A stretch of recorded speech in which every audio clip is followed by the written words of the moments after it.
जिंदगी को उसने जिया होता है जो अपनी बातों से लोगों को इम्प्रेस कर देता है। फेलियर लोगों को इंस्पायर कर देता है जिंदगी में कुछ करने के लिए, लेकिन उसने जिंदगी को समझा होता है जो अपनी पूरी जिंदगी को एक लाइन में लिख देता है। ये उस वक्त की बात है जब मैं कहानियाँ नहीं लिखता था, और जब कहानियाँ लिखने की शुरुआत हुई तो हमेशा ये कोशिश रही कि एक अच्छी कहानी को कम शब्दों के अंदर बयां कर सकूं।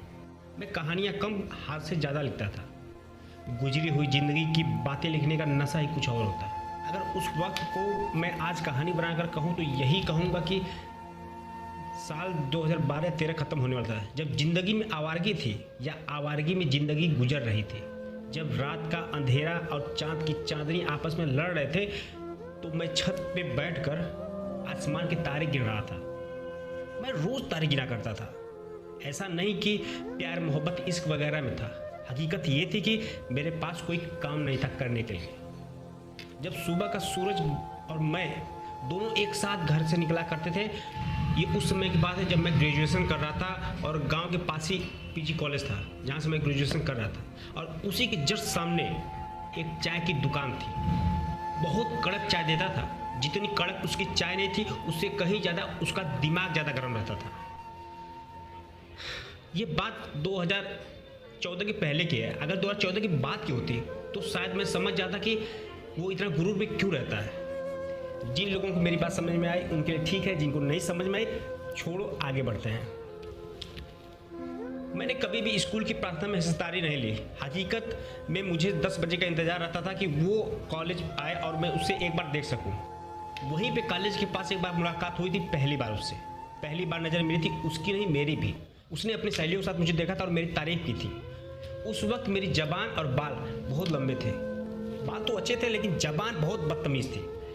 अगर किसी प्राइवेट या डिसिप्लिन वाले स्कूल में होता तो शायद मुझे स्कूल से निकाल दिया जाता, या फिर स्कूल के अंदर ही नाई को बुलाकर मेरे बाल काट दिए जाते। लेकिन वहाँ ऐसा कुछ नहीं हुआ। उस शख्स से मेरी मुलाकात कुछ पलों की थी, लेकिन ज़िंदगी भर याद रह गई। ऐसी यादगार थी। होते हैं ना, आपकी ज़िंदगी में कुछ रिश्ते बेवजह होते हैं लेकिन बहुत ख़ास होते हैं, बहुत अहमियत रखते हैं, और ज़िंदगी में कहीं ना कहीं किसी न किसी मोड़ पे याद आते रहते हैं। हादसे हो या रिश्ते, याद आते रहते हैं। अच्छे और बेहतरीन होने चाहिए तो याद आते रहते हैं। उसे ना दोस्ती का रिश्ता था ना भाई का, सिर्फ एक नज़र का रिश्ता था। एक बार देखा था मैंने उसे बहुत बेचैन, जब सड़क के दूसरे किनारे पर एक लड़की छोटे से बच्चे को स्कूल छोड़ने जा रही थी। उस दिन मैंने उसको पहली बार बहुत बेचैन देखा था। उस दिन मैंने पहली बार अपनी जलती हुई सिगरेट हाथ से गिरा दिया था और उसको देखता रह गया था। मैं उस टाइम रोज उस लड़की को देखने के लिए वहाँ पे इंतज़ार किया करता था और रोज़ तड़पता था और वापस चला आता था। जब कहानी के टुकड़ों को जोड़ा गया तो एक नई कहानी सामने आई। 5 साल पहले की एक प्रेम कहानी। बहुत प्यार करते थे एक दूसरे से, लेकिन अदर कास्ट के थे। जब शादी की बात आई तो लड़की ने ये बात अपने बाप को बताई। बाप ने इमोशनल होकर ये कह दिया कि अगर तुमने उससे शादी की तो मैं अपनी जान दे दूंगा, मैं मर जाऊंगा। लड़की डर गई। लड़की ने ये बात लड़के को बताई।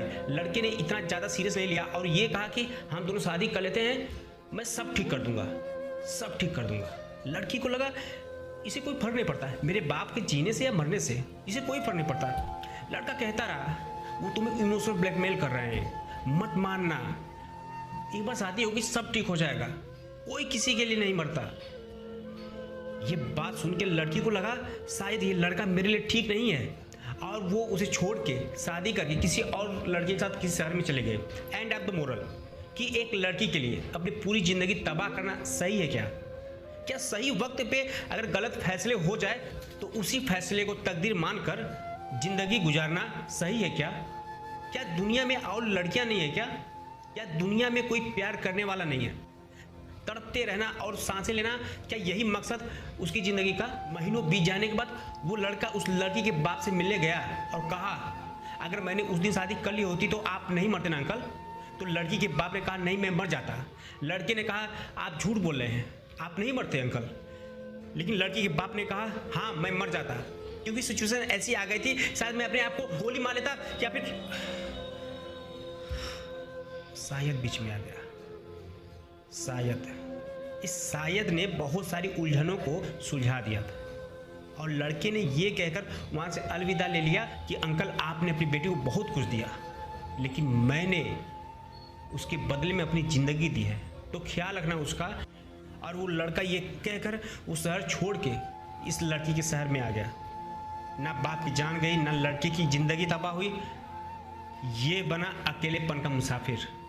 जब शुरुआत में मैं लिखने लगा तो इस हादसे का जिक्र मेरे लाइनों के अंदर आने लगा कि तू भी भीगे ये उस वक्त तेरे शहर में जब एक दिल रोएगा।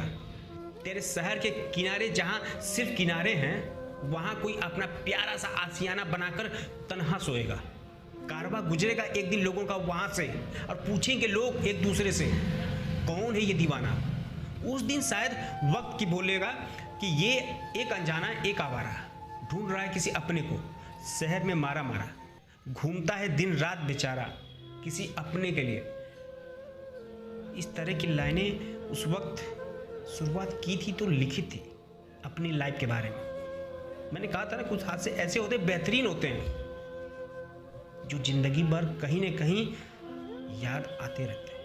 फिर एक बार वो ऐसा नज़र आया कि उसके बाद वो कभी नज़र नहीं आया। 4-5 साल बीत गए, लेकिन अब वो कभी कभी नज़र आता है। पता है कब? जब मैं आईने में देखता हूँ तब। दिल उनके टूटते हैं जो आशिक होते हैं। मैं आवारा था जब तक वो मेरे पास थी, मेरा दिल और उसका दिल हमारा था। जब वो मुझे छोड़ के चली गई तो मैंने दिल भी उसे दे दिया, गिफ्ट समझ के नहीं, खैरात समझ कर दे दी। ऐसी खैरात कि अगर पूरी दुनिया उसकी विरासत हो तो वो विरासत उसे छोटी लगने लगी मेरे दिल के सामने। ना शुरू में छुप गए छोटे मोटे घाव, दर्द ने इतना तड़पाया, सुकून भूल गया हूँ शायद। मैं वो मुसाफिर बना जो मंजिल को पीछे भूल आया हूँ। तकलीफ क्या होती है ये भूल गया हूँ, हर ख्वाहिश का गला घोटाया हूँ। एक सुबह तो ऐसी हो जो सुबह की तरह लगे। इस ख्याल में कितनी रातों को मैं जुगनू में बांट आया हूँ। फरेब क्या होता है मैं नहीं जानता, पीठ के जख्मों का हिसाब मैं उधार छोड़ आया हूँ। जा खुश रहना अपनी लाइफ में, मैं तो बर्बाद हूँ।